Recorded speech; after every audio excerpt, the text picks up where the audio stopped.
एक समय की बात है, एक राजा अपने दरबार में बैठा हुआ था। सर्दी का मौसम था और दरबार धूप में खुले प्रांगण में लग रहा था। दरबार में पुजारी और सभी मंत्री भी उपस्थित थे। राजा के परिवार के सदस्य भी वहां बैठे थे। राजा के सिंहासन के सामने एक महंगी मेज जैसी चीज रखी हुई थी। तभी एक आदमी आया और दरबार में प्रवेश की इजाज़त मांगी। अनुमति पाकर वह आदमी सामने आया और राजा को प्रणाम करके बोला, महाराज, मेरे पास एक जैसे दो हीरे हैं। इन दोनों हीरों में से एक असली है जबकि एक नकली है।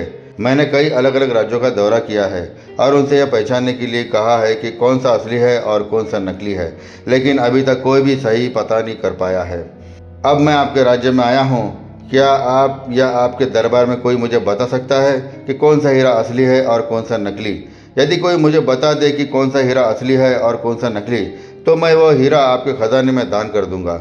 लेकिन यदि तुम नहीं बता सके तो तुम्हें मुझे इस हीरे की भारी कीमत चुकानी पड़ेगी।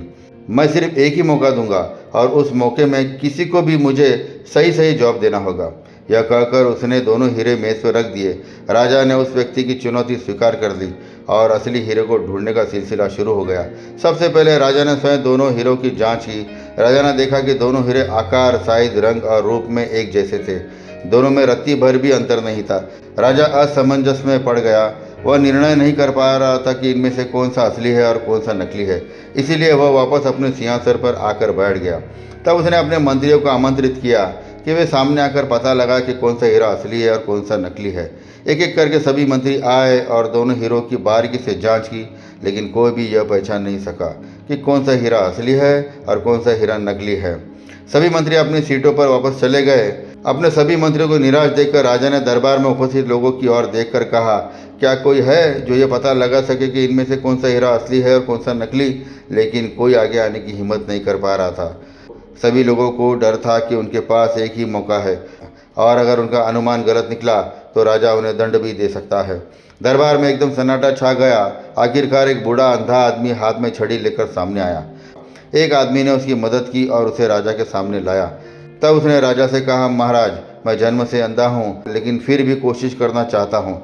मुझे अपनी क्षमता जांचने दीजिए। मैं सफल भी हो सकता हूँ और नहीं भी हो सकता हूँ, लेकिन अगर मैं असफल भी हुआ तो कोई नुकसान नहीं होगा, क्योंकि आप पहले ही हार चुके हैं। राजा ने सोचा कि उसे एक मौका देने में कोई बुराई नहीं है और उसने उसे अनुमति दे दी। अंधे आदमी ने दोनों हीरो को अपने हाथों में लिया और कुछ देर तक उन्हें महसूस किया और फिर हीरे का एक टुकड़ा हाथ में उठाया और घोषणा की कि यह असली हीरा है और दूसरा टुकड़ा नकली है। चुनौती देने वाले व्यक्ति ने स्वीकार किया कि अंधे व्यक्ति का निर्णय बहुत ही सही है और वह अपने वादे के अनुसार हीरे को राजा की तिजोरी में जमा करने के लिए सहमत हो गया। यह देखकर सभी आश्चर्यचकित रह गए कि बुद्धिमान मंत्री भी थे और ये कर नहीं पाए। इस अंधे आदमी ने कैसे कर दिया? यह देखकर राजा को भी आश्चर्य हुआ। उसने बूढ़े अंधे व्यक्ति से पूछा कि उसे कैसे पता चला कि इन दोनों में से कौन सा असली हीरा है और कौन सा नकली हीरा है। अंधे ने कहा, हुजूर, यह तो बहुत आसान था। हम सब धूप में बैठे हैं। मैंने एक एक करके दोनों हीरो को छुआ। असली हीरा तापमान में थोड़ा ठंडा था और नकली हीरा जो कांच का बना था तापमान में थोड़ा गर्म था। इस प्रकार मुझे पता चला कि जो ठंडा टुकड़ा था वही हीरा है और जो टुकड़ा गर्म था वह कांच है। अंधे बूढ़े की यह बात सुनकर राजा बहुत प्रसन्न हुआ। उसने अपने दरबार में उसका सम्मान किया और उसे कई पुरस्कार दिए। हम अपने जीवन में देखें तो पाएंगे कि जो व्यक्ति विषम परिस्थितियों में भी अपनी पाठशाला चलाता है वह असली हीरे के समान होता है। ऐसे व्यक्ति को अपने जीवन में हमेशा सफलता मिलती रहती है और जो व्यक्ति विषम परिस्थितियों में भी पढ़ाई छोड़ देता है और छोटी छोटी बातों पर क्रोधित हो जाता है वह कांच के टुकड़े के समान है। ऐसे लोग अपने जीवन में जल्दी टूट जाते हैं और हिम्मत हार जाते हैं। उन्हें अपने जीवन में कभी भी सफलता नहीं मिल पाती।